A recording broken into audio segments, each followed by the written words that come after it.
मरी रोड पे इस वक्त मैं मौजूद हूँ। हाफिज़ नईमुर्रहमान साहब मेरे साथ मौजूद हैं। अस्सलाम वालेकुम। बहुत शुक्रिया आपके वक्त का। मुझे बहुत अच्छे से अंदाज़ा है कि कितना मुश्किल आपका शेड्यूल है और किस तरह से आप और लोग यहाँ पर मौजूद हैं। क्या चल रहा है हाफिज़ साहब इस वक्त, क्या स्टेटस है मुज़ाकराती कमेटी का? पहले आपने गवर्नमेंट की जो कमेटी थी उसे मुस्तरद किया, फिर अब एक टेक्निकल कमेटी की बात आ गई है, तो ये कमेटी वाला मामला कब तक चलता रहेगा? अच्छा देखिए, हम यहाँ पर गोली चलाने भी नहीं आए, तसादुम करने भी नहीं आए। सीधी सीधी बातें, बिजली के बिल कम होने चाहिए, IPPs को लगाम देनी चाहिए, तनख्वाहदार लोगों के ऊपर जो ये स्लैब लगाया है टैक्स का ख़त्म होना चाहिए, खाने पीने की चीज़ें हैं उनके ऊपर जो टैक्स लगा के महंगाई की उसको ख़त्म होना चाहिए, और एक्सपोर्ट का टैक्स ख़त्म करें, फिक्स टैक्स ख़त्म करें। ये जो जालिमाना टैक्स का निज़ाम है इससे पूरी मईशत तबाह होगी और हम मज़ीद फंसते चले जाएंगे। हमारा ये मुतालबा है, हुकूमत अभी हल कर दे, अभी चले जाएंगे। अब बात ये है कि उन्होंने पहले कहा मुज़ाकरात करेंगे, उस वक्त हमारे सैकड़ों बल्कि हज़ार से भी ऊपर लोग गिरफ्तार थे। हमने कहा पहले लोगों को रिहा करो। अब आहिस्ता आहिस्ता करके उन्होंने लोग रिहा किए और फिर हमने इनकी कमेटी को, कोई बात नहीं, वो आए, हमने रिसीव किया और आज मुज़ाकरात का पहला दौर हुआ। हमने अपनी पूरी तमाम तर चीज़ें उन तक पहुँचा दी हैं। अब हुकूमत के ऊपर है, उनकी कोर्ट में बॉल है कि वो क्या चाहते हैं। वो ये चाहते हैं कि ये धरना दोबारा इस्लामाबाद की तरफ मार्च करे तो हम उसके लिए भी तैयार हैं। कोई इरादा वैसे आज इस्लामाबाद की तरफ मार्च करने मैं अभी ज़रा लियाकत बलोच साहब से रिपोर्ट ले लूँ कि हुआ क्या है। अगर तो वो मुझे कहते हैं कि नहीं, कोई चांस मौजूद है कि मसला जो है वो आवाम का हल हो सकता है, तो फिर तो ठीक है, हम इसको एक आध दिन और डिले करेंगे। लेकिन अगर हमें ऐसा लगता है कि हुकूमत टाल मटोल से काम ले रही है तो हमारे लिए क्या है। जिस तरह हमने सबको जमा करके एक धरने को कई धरनों में तब्दील किया और यहाँ ले आए, यहाँ से दोबारा इस्लामाबाद चल पड़ेंगे। सही। मसला ये नहीं है, मसला ये है कि हम यहाँ बैठे हैं, ये धरना गारंटी है, मुज़ाकरात और धरना साथ साथ चलेंगे। हुकूमत को चाहिए सीरियस ले। मैं एडवाइस करूँगा प्राइम मिनिस्टर साहब को कि जमात इस्लामी के इस धरने को वो सीरियस लें। हम पॉलिटिकल पॉइंट स्कोरिंग के लिए नहीं मैं यही आपसे पूछना चाह रही थी। कल आपने कहा कि संजीदा कमेटी से मुज़ाकरात होंगे और फिर उसी कमेटी से जो बनाई गई थी, जिसे पहले आपने गालिबन गैर संजीदा कहा होगा, तभी संजीदा कमेटी की आपने बात की। अच्छा, चेंज कर लिया। जी, और उसमें जो मिनिस्टर साहब हैं, चूँकि वो मुल्क से बाहर थे, इसलिए आज इसको इनिशिएट गालिबन कर लिया होगा। मुझे नहीं मालूम कि इस वक्त लियाकत साहब ने क्या रिपोर्ट मुझे देनी है, लेकिन जो तवानाई के मिनिस्टर हैं उनका होना बहुत ज़रूरी है। इसी तरह से जब हम आगे पहुंचेंगे तो जब हम डिसीजन लेने की तरफ ये लोग जाएंगे तो उस वक्त हम, जाहिर है कि इस तरह तो नहीं होगा कि बस कोई भी आके साइन कर दे।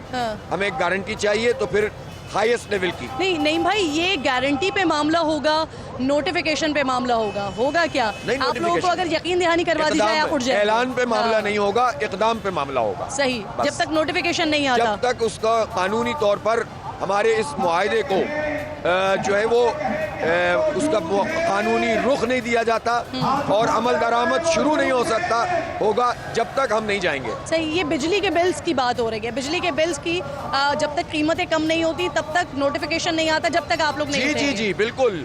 और ऐसा भी नहीं है, हम ये भी गारंटी लेंगे कि ये नहीं है कि हम उठ के जाएं दोबारा से नोटिफिकेशन निकाल दें, उसकी भी गारंटी होगी। देखिए, मैं फिर बता रहा हूँ, हम सीरियस तरीके से आए हैं। पाकिस्तान के 25 करोड़ लोग अज़ाब में मुब्तला हैं, हर घर में कोहराम है। मुझे आज एक और गुजरावाला का पता चला कि वहाँ भी किसी ने खुदकुशी कर ली है, किसी औरत ने। ये क्या लोग मर जाएं, लोग मनशियात जो है वो शुरू कर दें और दुनिया और माफिया से बेनियाज हो जाएं? क्या करें लोग अपने बच्चों के साथ? ना तालीम दो तुम, ना सेहत की सहूलत दो, ना उन्हें रोजगार दो, और तुम टैक्सों पे टैक्स लगाते चले जाओ, बिजली के बिल में बढ़ाते चले जाओ। ये नहीं चलेगा। आपने भी कारकुनान की रिहाई के हवाले से बात की कि आपका मुतालबा था कि जो हमारे, आपने गालिबन 1000 कारकुनान की बात की थी कि उनको गिरफ्तार किया गया है, उनके रिहाई के हवाले से बात हुई, तो ये वजीर दाखिला से कोई राब्ता हुआ इस हवाले से आपका? जी, वजीर दाखिला से भी राब्ता था और उन्होंने रिहा कर भी दिए। तमाम कारकुनान रिहा हो गए, दोपहर तक सिर्फ रह गए थे। उस पर भी हमने उनसे बात की थी कि आप रिहा करेंगे तो मुज़ाकरात आगे बढ़ेंगे। सही। अच्छा, अब नईम भाई, क्या आपका राब्ता हुकूमत के अलावा किसी तीसरी जानिब से भी हुआ है या वहाँ से भी हुआ है जहाँ बैठे हुए हैं इस वक्त? नहीं, देखिए, इंतजामी तौर पर तो सारे राब्ते होते हैं। बात ये है कि बात हुकूमत है, मुझे ये हुकूमत पसंद इसलिए नहीं है। पिंडी से कोई राब्ता हुआ आपका? पिंडी से कोई राब्ता हुआ? हम तो पिंडी में ही आ गए। अच्छा। तो अब मसले हल होने चाहिए। खुद आए? नहीं, हम खुद आए थे कि हम अपने फैसले खुद करते हैं। सीधी बात ये है कि हमने डी चौक का तय किया था, हमारे कुछ लोग डी चौक पहुंच भी गए थे, सारी रुकावटें उबूर करके पहुंच गए थे, लेकिन ये वो लोग थे जिन तक हमारा मैसेज कन्वे नहीं हुआ था। सही। हमने सारी रुकावटें इनकी हटा भी दी थी। हाँ। हम जब वहाँ से आ रहे थे श्रीनगर हाईवे से, तो इनके कंटेनर हमारे लोगों ने हटा दिए थे। जब हम यहाँ पर 0 पॉइंट पे पहुंचे, हमने रुकावटें हटा दी। मैं एक बार और अपना सवाल करती हूँ कि आप तो खुद यहाँ बैठे हुए हैं, लेकिन क्या आपसे राबता किया गया है? देखिए, राब्ता तो हुकूमत का है। हाँ। राब्ता वजीर दाखिला का है। इसके अलावा किसी तीसरी तरफ से कोई राब्ता नहीं है, कोई पैगाम नहीं आया? देखें, पैगाम हो या राब्ते हो, जमात इस्लामी अपने फैसले खुद करती है। नहीं आया या नहीं आया? इंतजामी तौर पर जब भी हालात बिगड़ रहे होते हैं, जी। ये राब्ते होते हैं।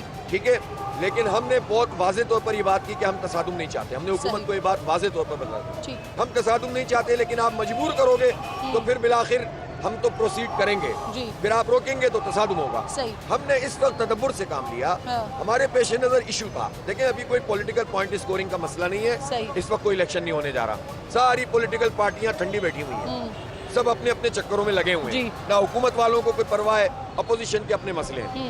हम ये समझते हैं कि जमात इस्लामी वाहिद पार्टी है जो आम आदमी की बात कर रही है। आप कह रहे हैं कि 45% जो कैपेसिटी पेमेंट है ये हुकूमत के पास जा रही है, लेकिन जो एक्सपर्ट हैं इसके वो कह रहे हैं कि इन प्लांट्स पर फॉरेन बैंक्स को सॉवरेन गारंटी दी हुई है, ऐसे इसको खत्म नहीं किया जा सकता। तो सब कुछ किया जा सकता। आपके पास कोई हल है इसका? इसका हल है जी, जो IPPs ठीक तरीके से काम कर रहे हैं, मुआहदे को फॉलो कर रहे हैं, और उनके मुआहदे में बेईमानी भी नहीं हुई हुई, तो आप उनको आगे बढ़ने दें। विंड वाले, सोलर वाले अगर ऐसे हैं जिन्होंने बेईमानी नहीं की हुई, इनको चलने दें। सेकंड वो हैं जिनके मुआहदों में ही बेईमानी है, जिसकी रिपोर्टें मौजूद हैं, उनको तो ख़त्म किया जाएगा मुआहदे को। जब आप मिसाल के तौर पर गन्ने की फूक के ऊपर आप एक प्लांट चलाने की बात करते हैं और रेट चार्ज कर रहे हैं इम्पोर्टेड कोल का, तो ये तो मुआहदा ही गलत हो गया ना। इसकी तो फॉरेंसिक अगर ऑडिट हो जाए तो हर IPP का पता चल जाएगा। फिर तो आप दुनिया के किसी भी अदालत में कोई चैलेंज नहीं कर सकता जब आपने बेईमानी से काम शुरू किया हुआ। हाफिज साहब, आप कराची की बिजली के मामलात पर मैं आपको काफ़ी अरसे से देख रही हूँ, आप आवाज़ उठाते रहे वहाँ के लोगों के लिए, लेकिन अब आप आए ये IPPs के मामले पर, जो बिजली की कीमतों को बढ़ाया गया, ये जो जालिमाना मुआहदे बेसिकली ये तो 2013 से हुए हैं। वैसे तो ये IPPs 94 से, ये 90s से है, लेकिन जो जालिमाना मुआहदे हैं ये 2013 से हुए हैं। तो अब 2024 में आपने 10 साल के बाद इस पर एहतजाज क्यों किया? हम पहले भी बात कर रहे थे, आपको याद होगा पाकिस्तान में तो IPPs पे कोई बात करता ही नहीं था। और मेरे तो रिकॉर्डेड क्लिप्स मौजूद हैं, प्रेस कॉन्फ्रेंस मौजूद हैं, जिसमें मैंने ये तक निशानदेही की थी कि एक IPP ने पूरे साल 1 मेगावाट भी बिजली नहीं बनाई और 28 अरब रुपए उसको पैसे दिए गए। सुनता कोई नहीं था। अब जब हम इसको इतने बड़े लेवल पर लेकर गए हैं तो लोगों को बात समझ में आई है, और अब जाहिर है कि पानी इतना सर से ऊंचा हो गया कि इंडस्ट्रियलिस्ट भी बात कर रहे हैं, बच्चे को ये बात पता चल गई है, लिहाजा हम अपना कौमी फर्ज अदा कर रहे हैं। हमारा मसला है ये, हमारे लोगों को हक और इंसाफ मिलना चाहिए। ये मईशत अब ये बोझ इन IPPs का बर्दाश्त नहीं कर सकती। डिफेंस से भी ज्यादा अखराजात इस वक्त IPPs की कैपेसिटी चार्जेस के हैं, जो बिजली हम बनाते नहीं है उसके पैसे हम अदा करते हैं। तो ये मसला हल होना चाहिए। फिर हमारा एक मुतालबा ये भी है, मराहत खत्म करें। मैं ये कहते हैं हम कैसे करें, IMF का मसला है, ये है वो है। मैं पूछना चाहता हूँ शहबाज शरीफ साहब, अगर आज ये फैसला करें कि 1300 सीसी से बड़ी कोई गाड़ी नहीं होगी, मैं 1000 भी नहीं कह रहा जो जुनेजो साहब ने की थी, मैं तो 1300 कह रहा हूँ, ना किसी सरकारी अफसर के पास, ना हुकूमती ओहदेदार के पास, ना किसी के पास, ना जज के पास, तो आप यकीन करें इसके पेट्रोल, ड्राइवर, मेंटेनेंस के 200-250 अरब रुपए बचेंगे कौम को। ये कौम को दीजिए ना आप। अच्छा, अब नहीं भाई, हुआ ये है कि आपके धरने के बाद हुकूमत ने जजेस के हवाले से, पार्लियामेंटेरियंस के हवाले से और सरकारी मुलाजमीन के हवाले से जो दीगर मराहत हैं उसमें उसके खात्मे की कोशिश करने के हवाले से बात करना शुरू कर दी है। तो क्या ये जो मीटिंग आपकी हुई है ये आपके मुतालबात में शामिल है? 100% मुतालबात में शामिल है। ये आपके मुतालबात के बाद ये चीज़ें हो रही हैं? इनके जो हम मुसलसल तकरीरों में, प्रेस कॉन्फ्रेंसों में, धरने में अपने मुतालबात दोहरा रहे हैं, तो उन मुतालबात की बुनियाद पर उनके यहाँ इंटरनली भी डिस्कशन हुआ है कि हम इन चीज़ों को कैसे देख सकते हैं। जो सीरियस देखें, हर जगह पर कुछ सीरियस लोग होते हैं, ब्यूरोक्रेसी में भी सारे गलत तो नहीं होते, अच्छे अफसर भी होते हैं, तो एक सीरियसनेस उनमें पाई जाती है। अब ये सारी जिम्मेदारी हुकूमत की है कि वो इसको फिर दोबारा गैर संजीदगी की तरफ ले जाते हैं और भुगतते हैं, या फिर वाकईतन मसले को रिजॉल्व करते हैं। ये मैं अपनी जात के लिए तो नहीं मांग रहा, ये मैं अपनी पार्टी के लोगों के लिए तो नहीं मांग रहा, ये तो हर घर का मसला है। मुझे आप बताएं, तनख्वाहदार तबका कहाँ जाए? वो जितनी भी उसकी तनख्वाह होती है उसके खर्चात एग्जैक्टली मैं आपसे यही पूछने वाली थी, क्योंकि इस वक्त एक सबसे बड़ा मसला तो महंगी बिजली है, फिर महंगी गैस भी है, फिर तनख्वाहदार तबका है जिसके ऊपर ठीक ठाक टैक्स लगाया गया है। तो जो मुतासर लोग हैं ना पाकिस्तान के अवाम के, क्योंकि बहुत से लोगों ने आपकी आवाज़ के साथ आवाज़ मिलाई है जब ये आप लोग निकले हैं यहाँ पर, मैं सोशल मीडिया देख रही हूँ तो वहाँ पर नज़र आ रहा है। तो सर लोग जानना चाहते हैं कि क्या आपके मुतालबात में इन सारी चीज़ों के ऊपर भी मुतालबात शामिल हैं और इस पर भी एक्शन के लिए कह रहे हैं आप, हुकूमत को कोशिश कर रहे हैं आप? मैं कई बरस से तनख्वाहदार तबके की निशानदेही कर रहा हूँ। इस साल भी तनख्वाहदार तबके ने 368 फाइनल फिगर आ गई जी 368 बिलियन रुपीस अदा किए हैं। जागीरदार तबके ने जी 5 अरब रुपए जमा कराए। ये कहते हैं ना कहाँ से आए, जिसकी जमीन 50 एकड़ से ऊपर है जी। आप इनकम इसकी आमदनी पर टैक्स क्यों नहीं लगाते? हमारी आमदनी पर टैक्स लगाते हैं। मैं उस तनख्वाहदार तबके से ताल्लुक रखता हूँ, मैं जी। उस दर्द को जानता हूँ। मुझे ये रियासत और हुकूमत मेरे बच्चों को और मुझ जैसे लाखों करोड़ों लोगों के बच्चों को मेयारी तालीम फ्री नहीं देती, जो कि हमारा हक है। जब हम टैक्स देते हैं जी तो सबको एक जैसी तालीम मिलनी चाहिए। हाँ। हमें खरीदनी पड़ती है तालीम। आप तहरीक इंसाफ को दावत देंगे धरने में आने की शमूलियत तमाम की? कारकुनों को दावत है। हमने ठीक। कि हमने पार्टियों के लीडर्स को दावत देने के बजाय पॉलिटिकल वर्कर्स को दावत दी है, पाकिस्तान के आवाम को दावत दी। और मैं ये भी बताना चाहता हूँ, लोग पूछते हैं इत्तेहाद कर लें, ये कर लें। हम बहुत इत्तेहाद कर चुके हैं। हम ट्रस्ट डेफिसिट है, एतमाद का बहरान है। हम ये समझते हैं कि हमारा इत्तेहाद आवाम से है। जी तहरीक इंसाफ का कारकुन हो या नून लीग का अगर कोई बचा है जी या पीपी का कोई बचा है या एमक्यूएम का, तो खैर फारिग ही हो गया है। हाँ अगर इनका भी कोई सपोर्टर है तो उसका मसला भी तो यही है ना, वो भी बिजली का बिल देता है। अशराफिया तो इतनी सी है। तो ये पाकिस्तान के 25 करोड़ लोगों का मुकदमा, हम सड़क पे गर्मी में हब्स में जी। और पसीनों में बह रहे हैं लोग, और 3 दिन से यहाँ पर बैठे हुए हैं। आप देखें तो पीटीआई सोच रही है डी चौक की तरफ जाने का, धरने का। अगर वो आते हैं तो उनके साथ स्टेज शेयर करेंगे? नहीं, हर एक का हक हासिल, हर एक को हक हासिल है। आप करेंगे जमहूरी शेयर? आज़ादी होनी चाहिए जी। मैं तो सारे लोगों को कहता हूँ कि यहाँ है। हाँ। और इसमें आवाज़ में लेते क्या आवाज़ें सुन रही हैं आप? अल्हम्दुलिल्लाह इस वक्त जज्बा जवान है। कल आज यहाँ पर जलसा आम की सूरत इख्तियार कर गया है। हाँ। कल खवातीन का जलसा है और हो सकता है मैं कल के बाद ही प्रोसीडिंग का ऐलान कर दूं। दानियाल चौधरी साहब कल मुझे कह रहे थे मेरे शो पे कि 400 लोग हैं आपके धरने में। हाँ। इतने तो वो अपने हल्के से लेकर आ जाते हैं। अंदाजन कितने हैं यहाँ पे? आप देख ले, मुझे कुछ बताने की जरूरत ही नहीं है। आपके इस तरह अंदाजे के प्रोग्रामों मुताबिक को लाखों लगभग? का लोग कहते हैं ये लोग। हाँ। और बात ये है कि जो हुकूमत के लोग होते हैं या इस तरह के, जी वो तो इसी तरह की बातें करते हैं। हाँ बात ये है कि सीइंग इज बिलीविंग। आप देख लीजिए, लोग मौजूद है, ठाटे मारता हुआ समंदर है और वो बढ़ेगा भी। जूझ रात बढ़ेगी, ये धरना बढ़ता चला जाएगा।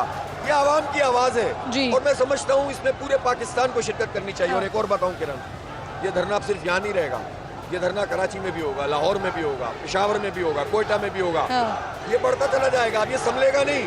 मैं शहबाज शरीफ से ये डी चौक का मुतालबा जी, कर- मैं यही आपसे पूछना चाह रही हूँ कि ये डी चौक की बात कर रहे हैं, पीटीआई भी डी चौक का सोच रही है, तो क्या उनके साथ स्टेज शेयर हो सकता है? देखिए, पीटीआई तो इजाजत लेती है, उसको नहीं मिलती वो मुलतवी कर देते हैं। मुझे नहीं पता उनका क्या प्रॉब्लम है। मैं चाहता हूँ कि उनको भी जमहूरी आज़ादियाँ मिलनी चाहिए। सही। मैं चाहता हूँ हर पॉलिटिकल पार्टी को यह हक हासिल है कि वो सियासत करे, ठीक। कोई पाबंदी नहीं होनी चाहिए। हाँ। लेकिन हम तो करके दिखा चुके हैं। 3 दिन से पीटीआई मुतालबा करेगी न्यूट्रल हो जाएं, न्यूट्रल हो जाएं, न्यूट्रल हो जाएं। हाफिज तैमूर रहमान साहब समझते हैं कि न्यूट्रल हैं या आप भी कहते हैं न्यूट्रल हो जाएं? मेरा आज का ये मौजू नहीं है, लेकिन हाँ। मैं ये बात जरूर समझता हूँ जी, कि सबको अपनी आईनी हुदूद के मुताबिक काम करना चाहिए। न्यूट्रल है या नहीं है? इस्टेब्लिशमेंट जिसे आप कहते जी। हैं, वो भी सिविल इस्टेब्लिशमेंट, ब्यूरोक्रेसी, सियासतदान और जितने भी अदालतें हैं, ये पोलराइजेशन नहीं होनी चाहिए। सही। इसलिए मैं इस कन्फ्रंटेशन में भी नहीं जाना चाहता। ठीक। हमारा कौमी एजेंडा है। हाँ। उस कौमी एजेंडे पे धरने की कामयाबी के बाद बहुत बड़ी मास मोबिलाइजेशन हम शुरू धरने करेंगे। के लिए फंड्स जमा किए जा रहे हैं और आपके स्पेक्टिकल्स कोई 1 करोड़ से ज्यादा के सेल हुए हैं। Is it true? ऐसे ही है? जी जी, मेरे ऐनक रह गया होगा और उसको उन्होंने कहा कि चलें हम इस तरह से इसकी बोली लगाते हैं। अल्हम्दुलिल्लाह ये एक तरीका होता है जी। फंड जमा करने का। तो जो साहिब सरवत लोग हैं और जिस हाँ। आदमी ने वो 1 करोड़ 10 लाख का ऐलान किया है ना, जी। वो लेटा हुआ था यहाँ धरने में शदीद गर्मी में। सही। ये जमात इस्लामी है, इसकी स्ट्रेंथ है।